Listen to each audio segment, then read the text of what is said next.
The date was Monday the 7th of July.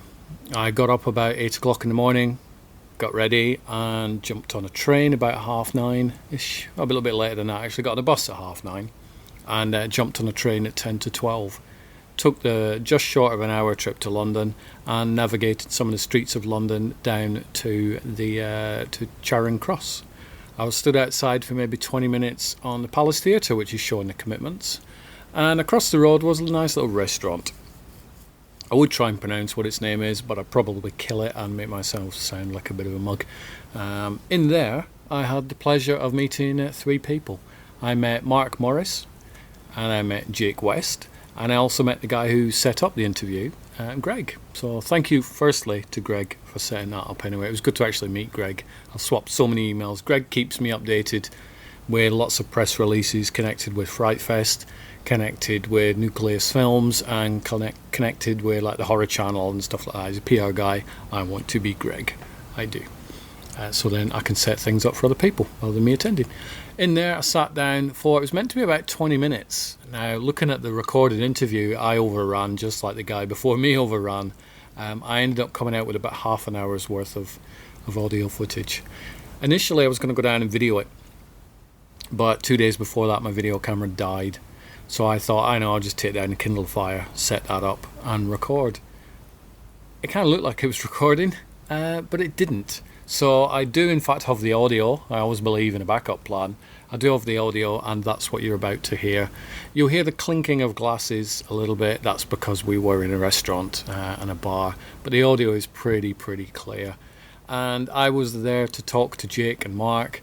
They are the powers that be behind the new documentary, Video Nasty's Draconian Days, the second in the Video Nasties series. Now, if you head over to Nucleus Films, you can actually purchase a signed DVD, a signed copy of that DVD. That's probably the one I'm going to go after.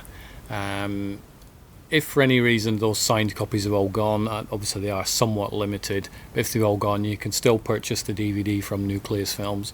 You'll also find it on places like Amazon, but to get a signed one is amazing. Jake West also directed the film Doghouse, Evil Aliens, and weirdly enough, I actually watched his first ever feature-length film many years ago. I think it's like 1998, called Razorblade Smile, which I actually picked up many years ago.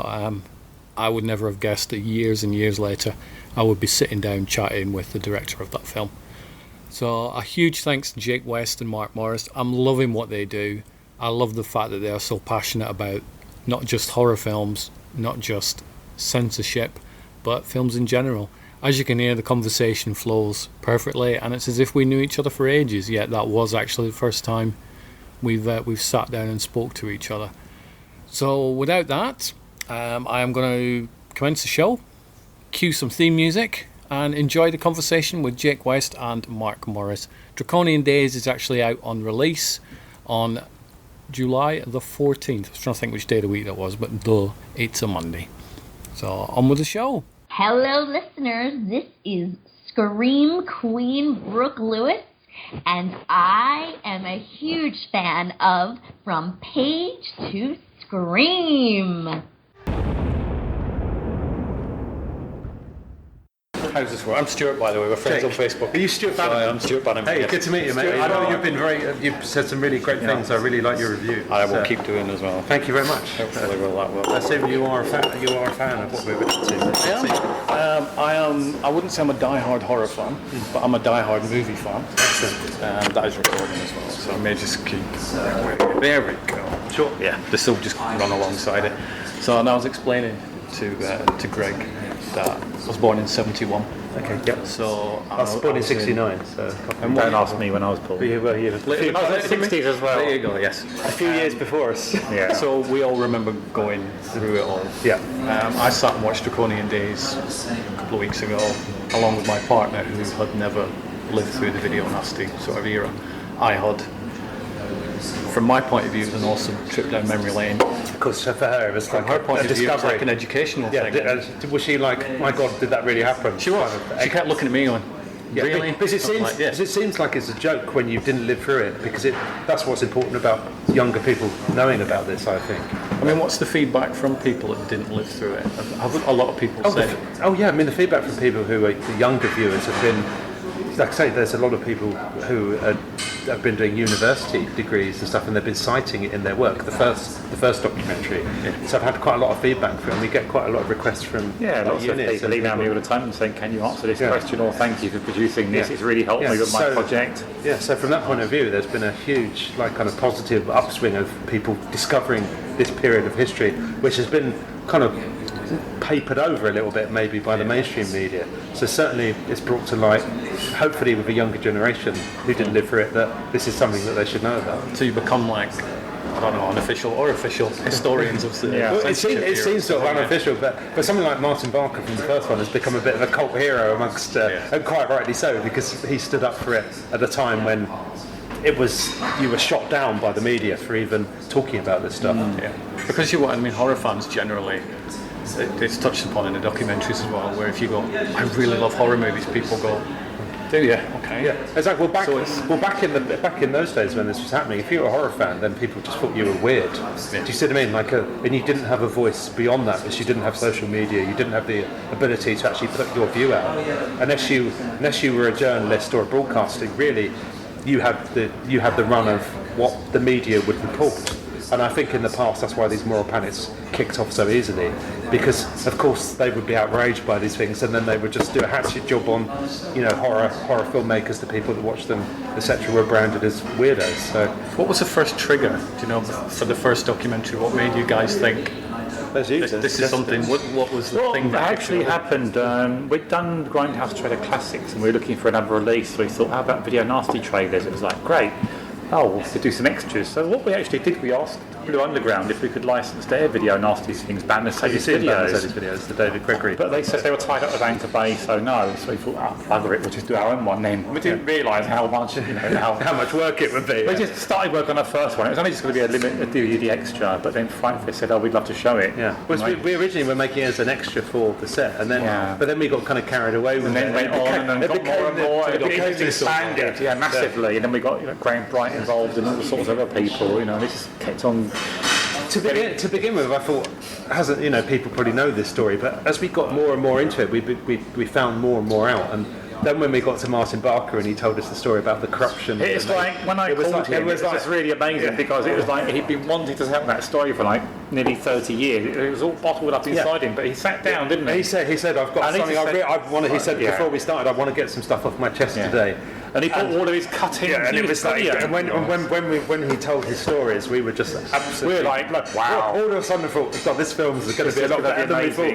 TV series. I think he was so good on camera, and he was just so passionate, but also so upset about the way his family was treated at that time. He was hounded by the press. Also, those facts that it was corrupt, though, and the data had been actually falsified, and he was on camera saying that this isn't slander, this is true, this happened. For us, it was like, wow, this is a major revelation. This is what makes you realise, though, because we were so much into the whole Video Nasties at the time, and you saw what was being printed in the papers, and you knew it was absolute bollocks. So then you thought, well, hang on a minute, if they're talking bollocks about this, what other stuff do they print is absolute random bollocks? Most of it. And it just makes you realise you can't believe what you read in the press. I mean, as a film fan, I saw all the news stories and I thought, they're idiots, they're wrong. But even I didn't look and think they've got some sort of agenda behind, other than obviously get rid of every film that isn't a PG. I think I learned to, because of that, I learned to distrust the press, mainstream media quite earlier on. Because by the mid-90s, I wasn't interested in what the newspapers or the news had to say about any of these things, because it always felt that it was completely overreactionary. Because the whole thing with the Video Nasties as well, that when you heard what the news was saying about it, and then you actually watched the films, it's like, hold on, it's not what they show all those videos. It's like, the news reports. It's a fairly bland horror film. No, it just goes through the really fun one, not like a. So look at this depravity, and you're looking at the titles, and it's just ridiculous movies. And it's like 15 or 18 ratings movies. There's nothing depraved there. But of course, it was the titles that always sounded. House of Whipcool.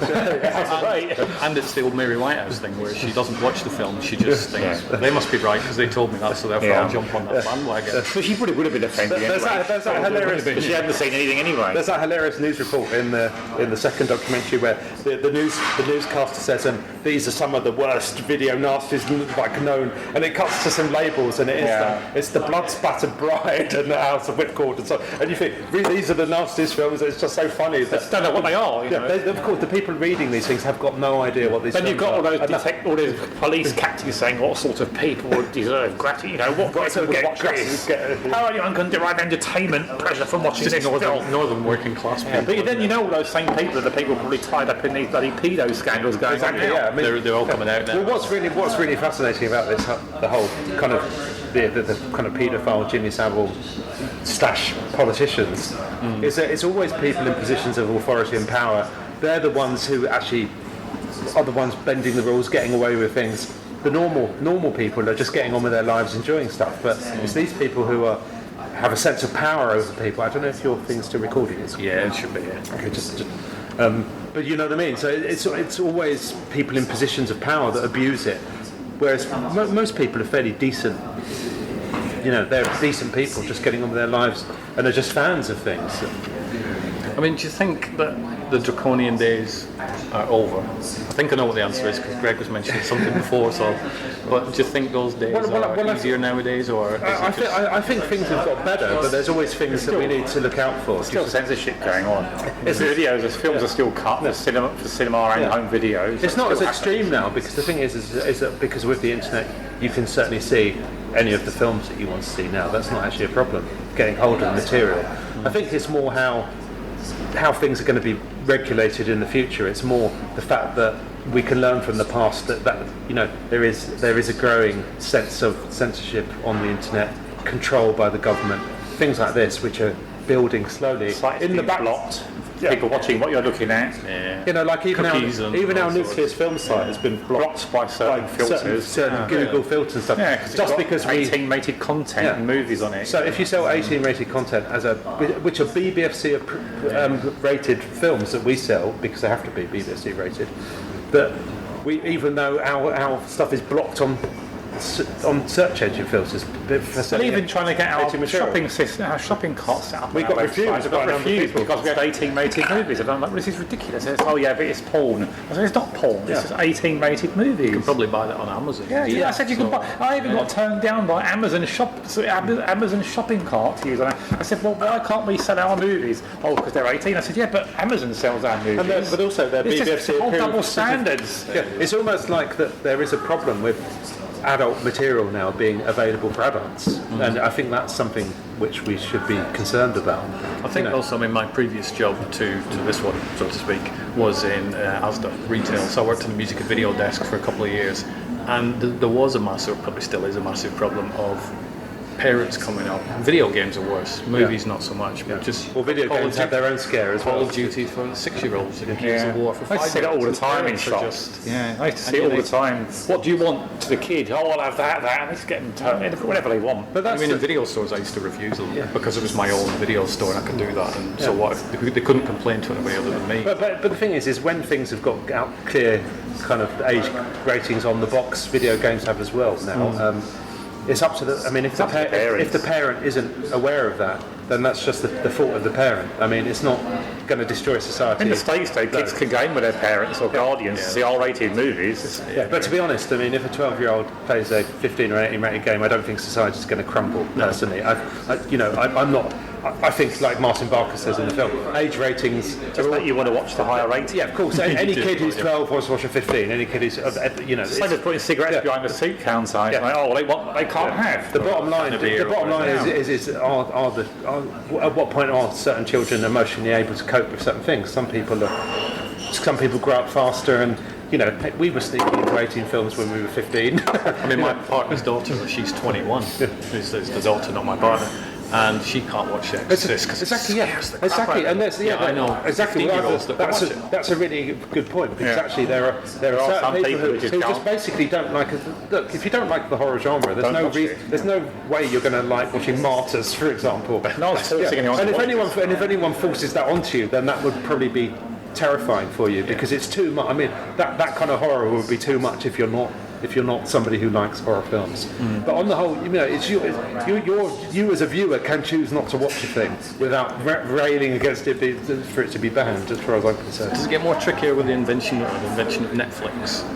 Because kids can generally scroll. I think so. Well, I think anything now where things are easy to get. I mean, kids are better at computers than their parents. Phones, iPads, anyway. They can put whatever they want, can't they? They can go to YouTube and watch it. There's no ratings on there, are there? Let's face it, a kid is going to have more control over the computer than their parents generally, because kids understand how computers work. She made it in America on YouTube now. Last House on Dead End Street. It's all on YouTube. So many illegally, people have uploaded it without any rights, but it's on there. If you try and be the rights owner and get stuff removed, it's really difficult. Yeah. But uploading out documentary, don't they? But I mean, I don't know what the thing is the answer to censor everything and not have it available. I mean, just because it's educate the parents, I think that's probably the best bet. But I think on the whole there are a lot of parents who do care about what their children see. Yeah. So it's not. I don't think it's a massive problem in society.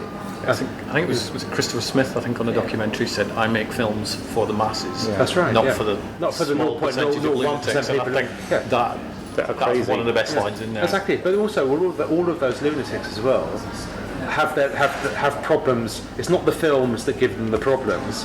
The problems come from normally abusive upbringings from parents or they've been in foster homes or whatever.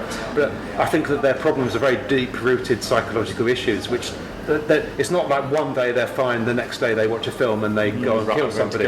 I mean, I always, whenever anybody says horror films corrupt somebody or porn corrupts somebody, I say, right, you tell me what DVDs or films Hitler watched. Yeah. What did he watch? I think the idea that violence is caused by art is the wrong way of looking at the world. If you look at any war zone and all the atrocities that get created in that, if you arm people and give them guns and you give them power over people, terrible things will happen as a consequence of one person saying, right, I can now force you to do something. Power is the thing that corrupts people, I think, more than anything else. Real life, isn't it? Real life, exactly. Something shocks you. But look at any war zone where there's war atrocities committed. It's always because somebody has the ability to make somebody else do something. That's always what's terrifying. Films reflect that to some degree, and obviously any transgressive film is going to make you feel uncomfortable watching it because it is not going to be comfortable to watch that subject matter. But I think you as a viewer, it's your choice if you want to watch that kind of stuff. Yeah. And of course, there are disturbed people who are going to commit terrible acts who would also have watched those kind of films. But they're going to do it. But I don't think that their personality have been shaped by movies. I'd be surprised if that was the case, and I don't think there's any empirical evidence of that ever being the case. And I think what we were doing, showing in Video Nasty's Draconian Days, is when you have crimes like child's play being responsible for the Bulger killings and Rambo being responsible for Michael Ryan, that's just not true. And the media trying to use that and pretend that is the case. I mean, there's something very wrong with that. I was working in the video store as an assistant around the Child's Play 3 time, and I remember I was on shift that day. My boss phoned me up. He said, "Right, I want you to do me a favour." I'm like, "What?" He said, "You need to go around. You need to take the copies of Child's Play off." I'm like, why? Right, why? But he's only responding to what the press, the media is telling him. He was panicky, though. But that's what the media do, though. So he's responding legitimately, in his view, like my business will be affected if I don't seem to be. But you're absolutely. I had a debate. But at that time, everyone was going to hire it after that. But the truth is that that's that clip. We got Gauls accused of hire Chucky film. But that's continued pressure. But that's continued pressure by the media saying, even though this is an 18-rated certificated movie, you're not allowed to have it in your shop, basically. And this whole video burning idea, which is like a Nazi philosophy, isn't it? We don't like it, so burn it. Burning. He had them all boxed up. But I have absolute sympathy with your view, and I read what you had written as well. And then later on, years later, you found the boxes and you put them back out. And I applaud you for that, because it's a full box. It's a very small thing, but it's important that you were aware that you didn't feel that was right. Yeah. Not because, at the end of the day, the truth is that film didn't cause that. No. The judge was talking bollocks. Basically, it was the media. The media was forcing people into that situation. So your boss, I have sympathy with your boss as well, because in the end, he's thinking, oh my God, if this film was, he was probably misled by the media, and he didn't look into it enough. And the fact, if you don't question things, then you end up in the situation of blindly just burning shit or taking it off the shelves and boxing it up. And then, Mark, as you said, loads of people in the days after all the Child's Play have you got that child's play? No, we haven't got it. Why not? And it pained me to say, because it's been removed from the shop. I mean, it wasn't banned though. It's just been taken off. But that ban was. But that ban was. The newspapers banned it effectively. It wasn't legally banned, but the newspapers campaigned. There's even that great cutting where it says banned. It was never banned, I mean, loads of shops kept it on the shelf. But in a sense, what is a ban? If people do respond to tabloids and act accordingly to what they're told to do by them, everything that they say banned, people then want to go and watch it. That's why I started collecting all the video nasties. They've been banned. There's so many films. It has the opposite effect because I'd read on a list somewhere that you're not allowed to watch them. So all right, I'll get that one. But as you can see from the numerous Chucky sequels, it certainly hasn't stopped the Chucky films being made. No, at all. And the way the press focused on the story, the lives of the people who made it, like sick filmmaker, well, no, but this is millionaire filmmaker. But you can see how terrible the press are. But if you imagine, not only do you have a film which is being accused of causing a child murder, which is terrible, but then they're actually then doing pieces about the filmmakers, like the producers, the director, and doing hatchet jobs on them. Saying how there's one article in, if you look at the different ones, where he says sick Mr. Kirshner or something, and it's all kind of like, well, hold on, it's like this bloke produced this film, it was a legitimate release, it was a cinema release as well, it went around the world, it's only in the UK this happened, and actually there's no proof that those kids even watched the film. No. So for you to then do a hatchet job, like, that's irresponsible. Isn't that irresponsible journalism to try and destroy something? To try and destroy something. The argument. They should have just stood up, but they didn't. They just wanted it to go away. The video store. But imagine that was somebody we knew, or even us. The press can just get away with that kind of. They can get away without having any proof. They can try and destroy your career. Well, this is what Julian Petley said the other night after the screening. He said, it's funny how the press always want the other sort of types of media to clamp down and regulate themselves, but when it comes to the press, they don't want to know. Of course, the fact that they can get away with it is fine. That's just another double standard. Once again, you're in a position of power. When you're in a position of power, and the group of people that refuse to we tried to get hold of some of the journalists from the Daily Mail. But you couldn't track them down. Those names are made up, I'm sure. More than likely. It's really gone into witness protection. Well, no, the thing is, so those journalists will never come forward. When do you ever see any of these journalists getting asked these uncomfortable questions? Do you know what I mean? You don't. Tabloid journalists should be visible, and when they say these views, they should be, actually held accountable for some of their views, especially if they're tarnishing other people's reputations. I think in some newspapers you'll see their email address, but I've never emailed one. Well, certainly might get bounced back. Back in those days, burn your video nasty for the sake of your children. You couldn't get anyone. Yeah. So, what's your personal? I mean, each of you, what's your personal favourite story from the Draconian Days? I mean, mine is The Child's Play. I don't really want to pull those films off the shelf and then putting them back on many years later type thing. Have you got like an? What, you mean a personal? Just an own personal where you look. I used to hide all your. I used to hide all my tapes, because I would always be scared that there was going to be a knock on the door, because I was busy trading actively back then with people, and I'd go to go abroad and stuff. My favourite story, I suppose, was the fact that I used to go around to my local video shops and hire stuff that I knew was cut and tape over them with that's actually my favourite story when I heard it. That's why because Mark told me that. Said, we used to do this, and we used to do it as a joke. That's brilliant. Because it's for me and a friend, we just like hire stuff out, and you'd get free hires every now and then, and we just hire the stuff we knew was butchered, and we'd tape over it, and we just thought, what if anyone even notices? I doubt if they do. It's just so, But somebody would have. Somebody might have done. Somebody tell a friend, and then next thing that video show would make a fortune. Or next thing they would watch it again and go, hold on. I was a bit worried, thinking, the shop getting a complaint or somewhere along this line of rentals, someone's taken over it with the uncut version. Who could it have been?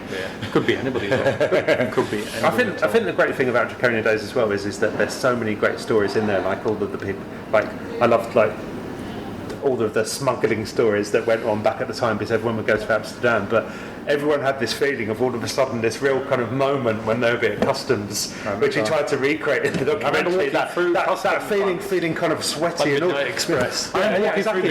One time, a bag full of band horrors and porn, and I was walking through it trying to act really inconspicuous, and I had this like steel cap on my heel, and I just slipped and went arse over a tit right in front of all the customs officials.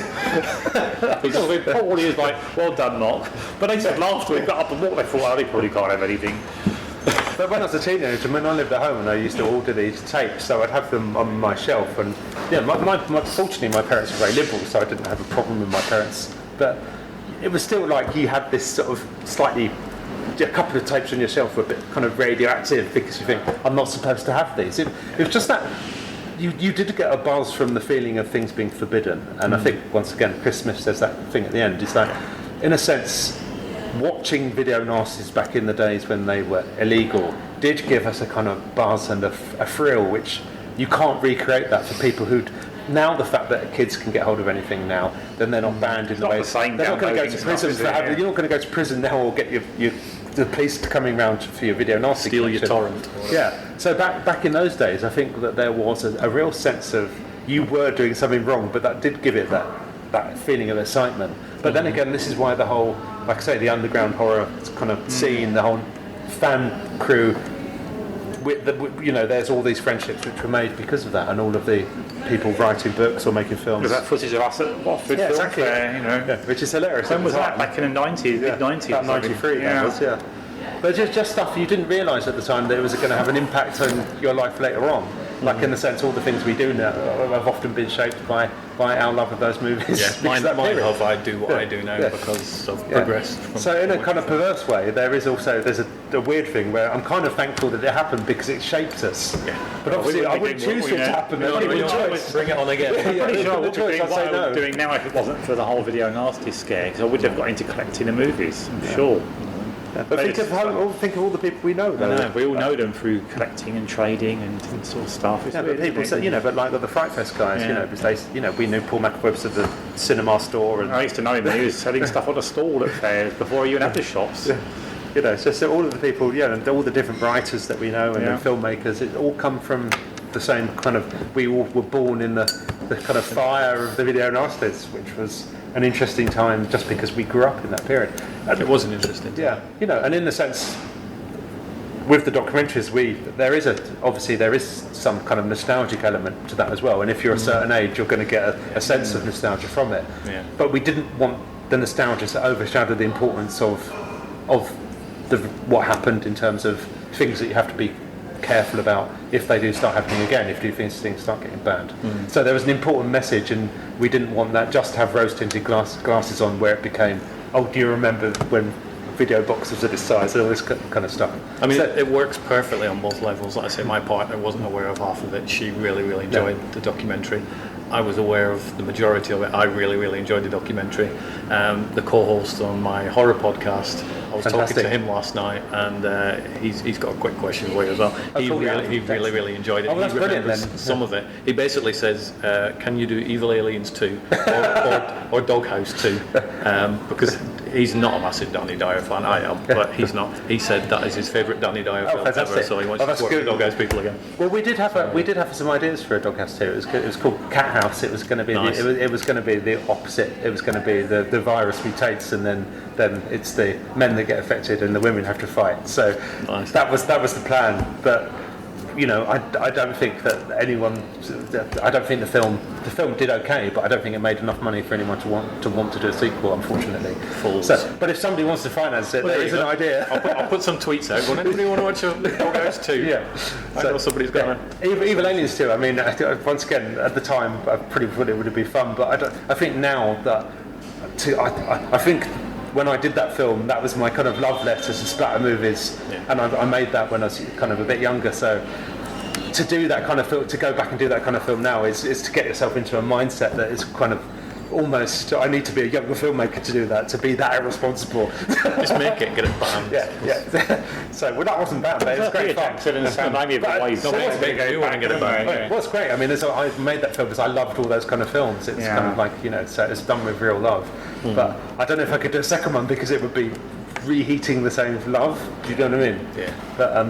But it's great that people want sequels. It's always very flattering. And then you're like, I want to do something original. Yeah. Well, that's the thing. As a filmmaker, you always think, but someone like with Doghouse, Cat House could work because it was the opposite idea, because originally we had to choose to go one way or the other with the whole viral infection thing. Is it men or is it women? So we could actually we thought, well, if we did a sequel, we could have our cake and eat it, because we could then show it from the opposite perspective, which would be quite a nice kind of like sort of, they would work quite well as two pieces then. It would be very happy to. Yeah, one would be the male version, one would be the female version, so you get to explore the different sexual politics of each gender group. And what are you working on at the minute, you guys? Are you just tail ending off the Draconian, and then? I mean, I've got some film projects which I'm trying to get off the ground. It's actually Spitfire is a film I'm trying to do next, which is actually a script from Dan Schaefer, who wrote Doghouse. Oh, okay. But it's actually more of a kind of crime caper thing than not a horror thing. So we'll see. We're just trying to get the money together. And I'm just doing another music video for Uncle Acid and the Deadbeats. Okay. So we've got a few more plans of Black Sabbath-y type sounding band. I don't know if you know them. Did a video for them last year and they liked it. Someone says, "Oh, can you do another one?" It's like, "Oh yeah, Runaway Girls," something like that. But Nucleus, we're coming together with a few more plans for some Yeah, we're trying to get some things. more films licensed and stuff. So we would like to get some newer equipment and make our own indie movie. You know, not another documentary. Oh, keep me updated, like press releases and stuff like that. Because there are 3 podcasts run for 2 websites and no, brilliant. Well, you're doing a lot, as it seems, from I can see from your feed. You're an active man. Yeah. Besides, I also saw you were saying you had done quite a lot of a list of things that you've done over the last couple of years. Yeah. So what is your ultimate? Where are you trying to head towards then, Stuart? Well, I originally started off, way back, I started off with something else, but I started off doing one podcast, which was, what film did you watch last week? Was it any good? Oh, that was alright. Next week I'm going to watch this.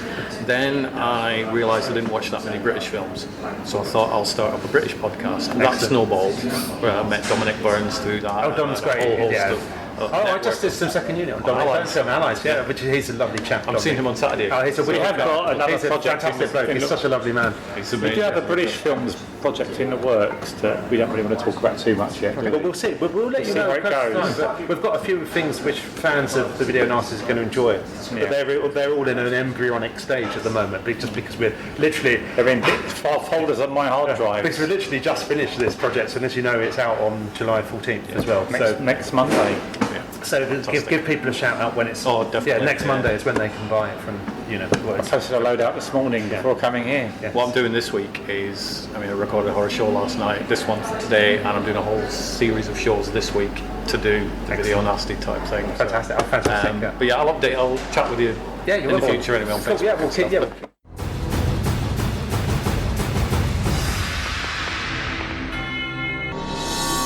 To protect society from the extremes of the video makers, new laws came into being. The Video Recordings Act came into effect on the 1st of September 1985. Now, this was headed up by a very interesting person at the time. It was James Furman. We set a standard for society which people appreciate. It's controversial, obviously. You would have horror movies with gaping holes. We are the most conservative censorship body of any of the major Western countries. We are the only country in the Western world that has this draconian censorship, and it's a disgrace to this country, and it should have been changed years ago. I would like to talk about censorship at length later. Start tonight with the finger that points at videos like this. Did it and other video nasties play a part in the killing of little James Bulger? The news hit the headlines that a judge had blamed the video industry. And of course it led to that very, very famous headline, "Burn your video nasty for the sake of our children." That is probably why primarily the horror black market started, because the BBFC were just cutting so much. It stimulated creativity and social networking. There was this major network, and a lot of our information came from fanzine press. I think anyone that did a fanzine was saying "fuck you" after the video nasties. There was a thing where it was very clandestine, where it was like getting hold of drugs or something. It's illegal, isn't it? So you'd be sweating. You'd feel like a drugs courier with a couple of horror films. It was crazy. People were being arrested and being put into prison just for having a copy of some dodgy video. I don't think you can really explain the shock when it really happens. Some argue banning films has fostered the illicit trade. Others say the law is not working. And that back will come the video nasties, all the violence and the filth in them. And my very modest measure seeks to sort out those, like Child's Play 3, which contains graphic and gratuitous scenes which should not be available in anybody's home. He was genuinely of the view that unless you banned these things, then society would actually collapse. It was that apocalyptic. The government has proposed strict new laws to control the sale and rental of violent videos to protect children. His proposed amendment to the Video Recordings Act would have effectively banned anything that was not suitable for children.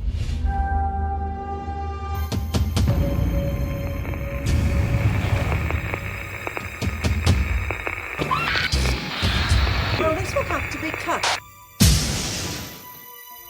The Director of Public Prosecutions decided that the only feasible way to deal with the video nasties was using the Obscene Publications Act. And he divided them up into a list of titles that he felt were so obscene that they would be the kind of titles a jury might find obscene in a court, Section 2 titles, but also he had another secondary list of titles where he was perhaps not confident that a jury would find against them, and so those titles he added to a second list of so-called Section 3 videos. But that would mean that that film always had this tarnished image and this sort of aura around it of being unacceptable. But that's where the beauty ends and the nightmare begins. They'll scare the living daylights out of you. You'll run from the theater in fright. It'll put you into deep shock. To avoid moral panic, keep repeating. They were only movies. They were only movies.